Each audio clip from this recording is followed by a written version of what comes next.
नमस्कार, मी श्वेता अंकले. तरुण भारतच्या न्यूज बुलेटिन मध्ये आपल्या सर्वांचे स्वागत. आता पाहूया ठळक घडामोडी. बेळगावात ऑटो रिक्षांना मीटर म्हणजे मृगजळ झाला आहे. 10 वर्षांपूर्वी ऑटो रिक्षांना मीटर बसवण्याचा प्रयत्न झाला. पोलीस खाते आरटीओने एक रिक्षा पकडून त्यांना मीटर बसवण्याचा प्रयत्न केला, परंतु त्याला काही यश आलं नाही. आता जिल्हाधिकारी मोहम्मद रोशन यांनी बेळगावात ऑटो रिक्षांना मीटर सक्ती करणार असल्याचं स्पष्ट केलं आहे. ऑक्टोबर महिन्यापासून बेळगाव शहरातील सर्व ऑटो रिक्षांना मीटर बसवण्यात येणार आहे. त्यामुळे प्रादेशिक परिवहन अधिकाऱ्यांनी ऑटो रिक्षा चालकांच्या संघटनेसह पोलीस विभागाची बैठक घ्यावी अशी सूचना जिल्हाधिकारी मोहम्मद रोशन यांनी केली. मर्यादेपेक्षा जास्त शाळकरी मुले घेऊन जाणाऱ्या ऑटो रिक्षा चालकांचा ड्रायव्हिंग लायसन्स रद्द करण्यात यावा, तसेच पुढील महिन्यापासून शहरातील सर्व ऑटो रिक्षांना मीटर सक्तीचे करण्यात येणार असल्याचे त्यांनी सांगितले. रस्त्याच्या कडेला उभ्या असलेल्या ट्रकला भरधाव कारने जोरदार धडक दिली. बुधवारी सकाळी शहरातील क्लब रोड गांधी सर्कल जवळ ही घटना घडली. या अपघातात कारच्या दर्शनी भागाचा चक्काचूर झाला असून कोणतीही जीवितहानी घडली नाही. अद्याप या अपघाताबाबत अधिक माहिती उपलब्ध झाली नसून रहदारी पोलीस ठाण्यामध्ये घटनेची नोंद झाली आहे. कार चालकाने अतिवेगाने येऊन ट्रकच्या मागच्या बाजूला ठोकल्याची माहिती मिळाली आहे. मुडा प्रकरणी झालेल्या गैरव्यवहारासंदर्भात राज्यपालांनी खटला चालवण्यासाठी दिलेल्या परवानगी विरोधात दाखल करण्यात आलेली रीट याचिका न्यायालयाने फेटाळल्यानंतर मुख्यमंत्री सिद्धरामय्यांनी एकंदर प्रकरणाबाबत ट्विट करत प्रतिक्रिया व्यक्त केली. आपल्या ट्विटमध्ये ते म्हणतात की या राजकीय संघर्षात राज्यातील जनता माझ्या पाठीशी आहे. त्यांचे आशीर्वाद माझे रक्षण करेल. माझा कायदा आणि संविधानावर विश्वास आहे. या लढ्यामध्ये अखेर सत्याचाच विजय होईल. तसेच कायदे तज्ज्ञांशी चर्चा करून लढ्याची रूपरेषा ठरवेन, असे त्यांनी आपल्या ट्विटमध्ये म्हटलं आहे. गणेश विसर्जन मिरवणुकीवेळी पाटील गल्ली शनी मंदिर येथे दुर्घटनेमध्ये विजय राजगोळकर ही व्यक्ती जखमी झाली होती. त्यांना सिव्हिल हॉस्पिटल येथे दाखल करण्यात आलं होतं, परंतु तिथे शस्त्रक्रिया करण्यासाठी काही तांत्रिक अडचणी असल्यामुळे खासगी हॉस्पिटलमध्ये त्यांना दाखल करण्यात आले. त्यांच्या उपचारासाठी मध्यवर्ती गणेश उत्सव महामंडळाकडे विविध मंडळांनी मदत जमा केली होती. ती सर्व रक्कम एकत्र करून 50,000 रोख रक्कम आज बुधवार दिनांक 25 रोजी हॉस्पिटल येथे मध्यवर्ती महामंडळाचे अध्यक्ष रमाकांत कोंडुस्कर व कार्यकारी सचिव प्राचार्य आनंद आपटेकर यांनी हॉस्पिटलला भेट देऊन त्यांच्या नातेवाईकांच्या हाती पैसे दिले. मध्यवर्ती गणेश उत्सव महामंडळ बेळगाव अध्यक्ष रमाकांत कोंडुस्कर यांच्याकडून 5,000 रुपये, बेळगावचा राजा गणेश उत्सव मंडळ चव्हाटगल्ली यांच्याकडून 11,000 रुपये, सार्वजनिक गणेश उत्सव मंडळ तहसीलदार गल्ली 5,000 रुपये, एकूण 51,662 रुपये रक्कम जमा झाली होती. त्यातील 50,000 रोख विजय राजगोळकर यांना दिले व अजून काही मंडळींनी देणगी जाहीर केलेली आहे. बेळगावमध्ये 2 दिवसांपासून सुरू असलेल्या पावसामुळे अनेक ठिकाणी पडझडीचे सत्र सुरू झाले आहे. कॅम्प परिसरामध्ये झाड कोसळून एक महिला जखमी झाली आहे. त्यामुळे वन विभागाच्या विरोधात नागरिकांनी नाराजी व्यक्त केली. शहरातील कॅम्प परिसरातील मंगेश होंडाच्या पाठीमागील बाजूस असलेल्या घरावर पहाटेच्या सुमारास झाड कोसळल्यानं महिला जखमी झाली. त्याचबरोबर तेथील दत्त मंदिरावर झाड पडल्याने मंदिराचेही नुकसान झालं आहे. वन विभागाने तातडीने पडझड होणारी झाडे हटवावीत अशी मागणी होऊ लागली आहे. सार्वजनिक गणेश मंडळ चव्हाटगल्ली बेळगावच्या वतीने मंगळवार दिनांक 23 रोजी सायंकाळी 6 वाजता बेळगावची ग्रामदेवता श्री महालक्ष्मी मंदिर बसवान गल्ली येथे श्री महालक्ष्मीची महाआरती सालाबादप्रमाणे गणेश उत्सव झाल्यानंतर करण्यात आली.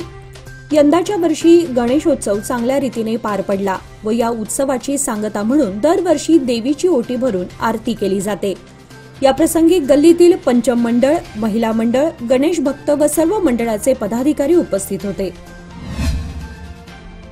बेळगाव शहरातील जुना पीबी रोड पासून शहापूर येथील बँक ऑफ इंडिया सर्कलकडे जाणाऱ्या रस्त्याच्या बेकायदेशीर रुंदीकरण प्रकरणी फौजदारी चौकशी सुरू करण्याची आणि तपासासाठी विशेष तपास पथक स्थापन करण्याची विनंती सामाजिक कार्यकर्ते सुजित मुळगुंड आणि राजकुमार टोपण्णावर यांनी एका निवेदनाद्वारे जिल्हाधिकाऱ्यांना केली आहे. जुना पीबी रोड ते Shahapur bank of India circle पर्यंतच्या बेकायदेशीर रस्ता रुंदीकरण प्रकल्पामुळे सार्वजनिक तिजोरीचे लक्षणीय आर्थिक नुकसान झाले आहे. कायद्याच्या चौकटीचे पालन न करता सर्वसमावेशक विकास आराखड्यांचे उल्लंघन करून हा प्रकल्प राबवण्यात आला आहे, ज्यामुळे मालमत्तांचा बेकायदा विध्वंस होण्याबरोबरच प्रभावित नागरिकांचे आर्थिक आणि भावनिक नुकसान झाले आहे. त्यामुळे प्रशासनाने याकडे लक्ष द्यावे अशी मागणी निवेदनामध्ये नमूद करण्यात आली आहे. सप्टेंबरच्या सुरुवातीला उन्हाचे चटके बसत असताना आता महिन्याच्या अखेरच्या आठवड्यात देखील पावसाचे आगमन जोरदारपणे सुरू झाले आहे. रविवारपासून सुरू झालेला पाऊस बुधवारी तिसऱ्या दिवशीही पश्चिम भागामध्ये सकाळच्या सुमारास जोरदार बरसला. परतीच्या या पावसाने आकडेवारीमध्ये वाढ होत असून सरासरीत पाऊस झाला आहे. यंदा जून व जुलैमध्ये मध्यम स्वरूपाचा पाऊस जिल्ह्यामध्ये बरसला. ऑगस्टमध्ये बऱ्यापैकी भरपाई करण्यात पावसाने आगेकूच केली. मात्र आता सप्टेंबर शेवटी पावसाचा जोर वाढताना दिसत आहे. कमी कालावधीत आकर्षक परतावा लोकमान्य सोसायटी सादर करीत आहे अनमोल आर्थिक ठेव योजना, जी देते तुमच्या गुंतवणुकीवर 10% परतावा, तेही फक्त 13 महिन्यांमध्ये. अधिक माहितीसाठी कॉल करा 1800-212-4050. योजना फक्त सभासदांकरता. नियमवाटी लागू. लोकमान्य, जिथे पैसा वाढतो आणि नातं वृद्धिंगत होतं. उज्ज्वल भविष्याच्या गुंतवणुकीची सुरुवात लोकमान्य सोसायटी सादर करीत आहे मान्सून ठेव योजना, जी देते तुमच्या गुंतवणुकीवर 10.25% परतावा, तेही फक्त 500 दिवसांमध्ये. अधिक माहितीसाठी कॉल करा 1800-212-4050. योजना फक्त सभासदांकरता. नियमवाटी लागू. लोकमान्य, जिथे पैसा वाढतो आणि नातं वृद्धिंगत होतं. अशोकनगर येथील ESI रुग्णालयाची इमारत धोकादायक बनली आहे. या रुग्णालयाचे अन्यत्र स्थलांतर करण्याच्या हालचाली सुरू झाल्या आहेत. मात्र सिव्हिल रुग्णालयाच्या नूतनीकरण केलेल्या इमारतीत हे रुग्णालय सुरू केल्यास सोयीचं होणार आहे. त्यामुळे जिल्हाधिकाऱ्यांची लवकरच भेट घेऊन निवेदन दिले जाणार आहे, अशी माहिती समोर आली आहे. जिल्हा रुग्णालय स्मार्ट झालं आहे, त्या इमारतीमध्ये हे रुग्णालय स्थापन करा अशी मागणी करण्यात येत आहे. रविवार दिनांक 22 सप्टेंबर 2024 रोजी बालिका आदर्श शाळेमध्ये घेण्यात आलेल्या पाढे पाठांतर स्पर्धेमध्ये मराठी मॉडेल स्कूलच्या विद्यार्थ्यांनी घवघवीत यश मिळवलं आहे. प्रथम क्रमांक अन्विता महेश चतुर, द्वितीय क्रमांक पूर्वी रमेश घाडी, तृतीय क्रमांक जयेश रवींद्र गुरव. त्याचबरोबर देसूर येथे झालेल्या येळ्ळूर झोनल लेव्हल प्रतिभा कारंजी स्पर्धेमध्ये शाळेचे विद्यार्थ्यांनी घवघवीत यश संपादन केलं आहे. यावेळी SDMC मूर्तिकुमार माने, ज्योतिबा पाटील उपस्थित होते. यांना मुख्याध्यापक RM चलवादी व शाळेतील सर्व शिक्षकांचे आणि SDMCचे प्रोत्साहन लाभले. शहरांमधील रस्ते खराब झाले आणि रस्त्यात खड्डे पडले तर नागरिक आवाज उठवतात. प्रशासनाला जेरीस आणलं जातं. महामार्गावर खड्डे पडले तर त्याचीही दखल तातडीने घेतली जाते. परंतु यंदाच्या झालेल्या पावसामुळे बेळगाव तालुका ग्रामीण भागातील रस्त्यांची अक्षरशः वाट लागली आहे. तालुक्यातील सुळेभावी ते मारिहाळ पर्यंतचा रस्ता खड्ड्यातून कसा शोधायचा अशी स्थिती दिसून येते. रस्त्यात पडलेल्या मोठमोठ्या खड्ड्यांमुळे रस्त्यात जणू पाण्याचे तळे साचले आहेत. आशियाई बाजारातील तेजी आणि परदेशी गुंतवणूकदारांची खरेदी यामुळे आज भारतीय शेअर बाजाराच्या निर्देशांकांनी नवा सार्वकालिक उच्चांक गाठलाय. दिवस अखेर विक्रमी पातळी कायम राहिली आहे. FMCG आणि निवडक बँकिंग शेअरमध्ये झालेल्या तोट्यामुळे काल अस्थिर सत्रामध्ये निर्देशांकांना उच्चांकी पातळी टिकवणं शक्य झालं नाही. मात्र आज प्रथमच सेन्सेक्सने 85,000ची पातळी गाठली तर निफ्टीने 26,000चा टप्पा ओलांडला. दिवस अखेर सेन्सेक्स 85,169 अंशांवर स्थिरावलाय आणि 3 दिवसांची तेजीची मालिका कायम राहिली. खानापूर येथील जुन्या बस स्थानकापर्यंत गेल्या 2 महिन्यापासून बेळगावसह इतर ठिकाणी जाणाऱ्या बसेस येण्याचं बंद झाल्याने प्रवाशांना नाहक त्रास सहन करावा लागत आहे.